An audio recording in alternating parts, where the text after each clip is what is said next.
बीमारी महामारी से रक्षा के लिए शीतला अष्टमी का पर्व मनाया जाता है।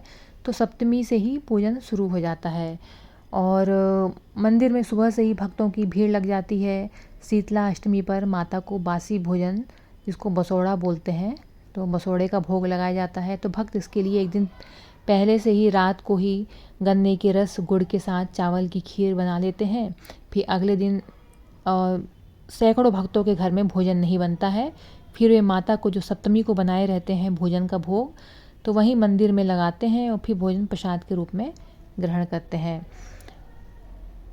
यहाँ पे ज्योतिषाचार्य और जानकार कहते हैं कि शीतला माता को बासी और ठंडे पकवानों का माता को भोग लगाया जाता है। मान्यता है कि इस व्रत को करने से देवी प्रसन्न होती हैं और व्रती के कुल में समस्त शीत जनित रोग, ज्वर यानी बुखार, चेचक और नेत्र विकार दूर होते हैं। शीतला अष्टमी के दिन शीतला माता की पूजा के समय उन्हें खास मीठे चावलों का भोग चढ़ाया जाता है और ये चावल गुड़ गन्ने के रस से सप्तमी की रात को बनाए जाते हैं और यह दिन ऋतु परिवर्तन का भी संकेत देता है। ऐसा कहते हैं कि अष्टमी के बाद ग्रीष्म ऋतु में बासी खाना नहीं खाया जाता, तो ये मतलब ये आखिरी दिन माना जाता है बासी खाने का, क्योंकि गर्मी बढ़ जाती है और फिर खाना ख़राब होने लगता है। तो फिर इसके बाद खाना बासी नहीं खाया जाता है, क्योंकि इसमें बासी भोजन का भोग लगाया जाता है, क्योंकि ठंड ख़त्म होने वाली रहती है, गर्मी ही शुरू होती है।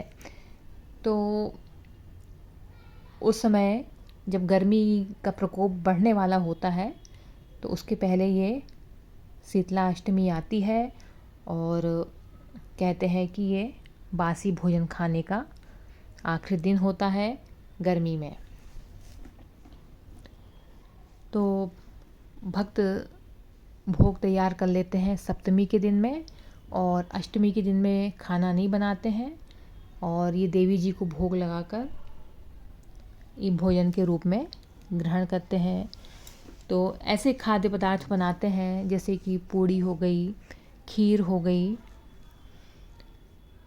और जो कि बासी अच्छे लगते हैं, गुड़ के पुए हो गए, मीठे चावल का भोग हो गया, क्योंकि खीर, पुए, पूड़ी और चने की दाल की पूड़ी ये बासी भी अच्छी लगती है। तो इस तरीके के व्यंजन बनाए जाते हैं कि जो कि बासी खा सकें और सप्तमी से पूजन शुरू हो जाता है।